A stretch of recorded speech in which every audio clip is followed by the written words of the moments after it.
Let's pick up from where we dropped off, which was syntax, sequencing of subject, verb, and object in syntax. For all those who have amnesia, partial amnesia, or whatever short-term memory loss disorder, please go back to my previous video on syntax and read up on it, listen to it, and we are carrying forward the video from there. Sequencing of subject, verb, and object. One basic description of a language's syntax is the sequence in which the subject, verb, and object usually appear in sentences. Over 85% of languages usually place the subject first, either in the sequence subject, verb, object, or the sequence subject, object, verb. The other possible sequences are verb, subject, object, verb, object, subject, object, verb, subject, and object, subject, verb, the last three of which are rare. In most generative theories of syntax, these surface differences arise from a more complex causal phrase structure, and each order may be compatible with multiple derivations. The study of the language and sentence making in any culture or language is looked into the word order. So how is the word, how are the sentences, how are the words within the sentences ordered, in which grouping? Generally the grouping is subject, verb, object. In English, this grouping is not always already permanently followed. There are heightened exceptions in this language which does not follow a hard and fast rule of sentence making.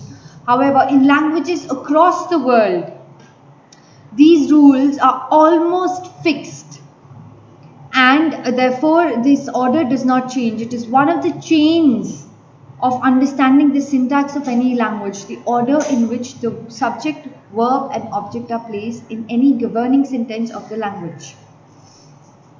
All right.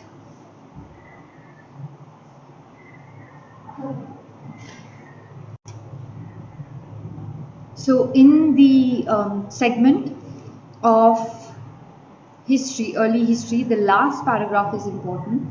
The central role of syntax within theoretical linguistics became clear only in the 20th century, which could reasonably call the century of syntactic theory as far as linguistics is concerned. Now, let's come to the point of theories. There are a number of theoretical approaches to the discipline of syntax. One school of thought sees syntax as a branch of biology, since it conceives of syntax as the study of linguistic knowledge as embodied in the human mind. Noam Chomsky, the famous linguist, also considers that the seeds of linguistic determination are actually embedded in us even before we are born. It's carried forward in our genetic structure, and therefore a lot of things babies and infants need not be explained. They understand within themselves, and this is one of the famous linguistic theories of syntax. It was coined by someone called Noam Chomsky. Other linguists take a more Platonistic view, derived from the word Plato, the Greek philosopher Plato, take a more Platonistic view, since they regard syntax to be the study of an abstract formal system. Yet others consider syntax a taxonomical device, something that's divided into rows and columns like a table, to reach broad generalizations across languages. Okay, now the various kinds and theories of syntax are recursive categorical syntax or algebraic syntax, functional generative description, meaning text theory, operator grammar, word grammar. You just have to mention the names of these theories. Once again, recursive categorical syntax, functional generative description, meaning text theory, operator grammar, word grammar.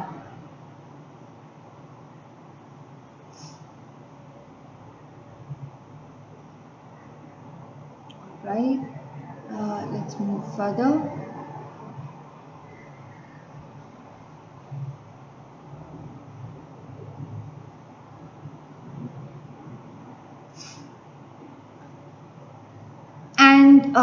this ends your topic on grammar, and in the next class we will be starting with the topic of semiotics. Semiotics is nothing but is the study of the sign process, semiosis, which is in the form of any activity, conduct, or any process that involves signs, including the production of meaning. So semantics is the study of meaning. Syntax is the study of word structure. It is very important and of imperative value that you understand syntactic structures. So taking from the word syntax, which means to judge the value, or the syntax is the arrangement of words within a sentence and how they can be arranged in a manner to make complete sense. What then means syntactical ambiguity? It means when words are generated or put across next to each other in a manner that they create more than one meaning. That is what syntactical ambiguity refers to. Literature in itself thrives on syntactical ambiguity. It thrives on double meaning, and a lot of times literary tropes and literary genres like poetry, in fact a lot of fiction, also by hinting at what you're trying to say and saying in fact something completely different, irony. By the use of such English tropes and figurative devices where you syntactically create ambiguity within the sentence, they are very fertile areas to talk for mankind, to talk about those topics that have been prohibited or considered as taboos throughout societies. Also, another thing where syntactical ambiguity can actually be a deterrent: legal language. Legal languages promises the aspect of clarity, and therefore any kind of syntactical ambiguity can be heavily exploited by a perpetrator.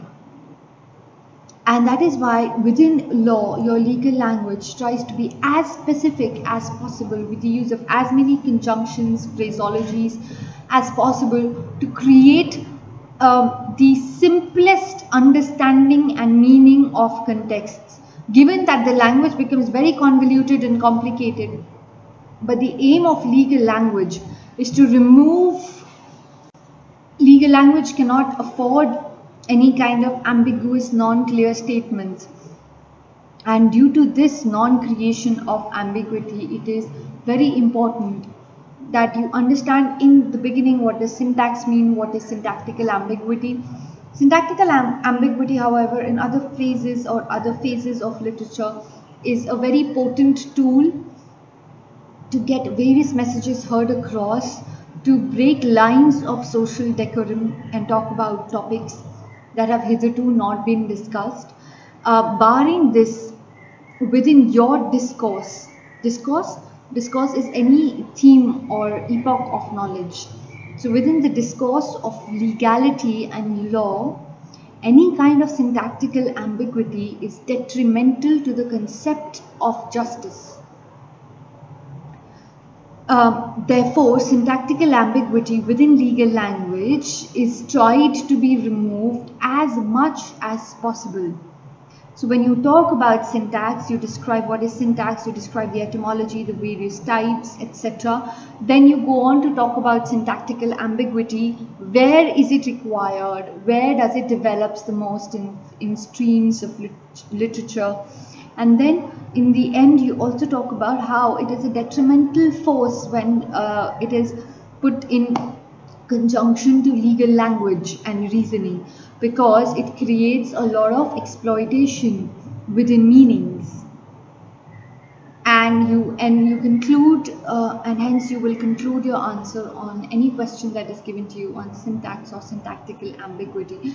Any question on syntactical ambiguity will necessarily begin on an introduction on exactly what does syntax mean, what does the word ambiguity mean, and hence you will be able to formulate a good 15-mark answer on this concept of syntactical ambiguity. From tomorrow, the next lecture will be on semiotics, or the study of signs, which is directly concerning semantics.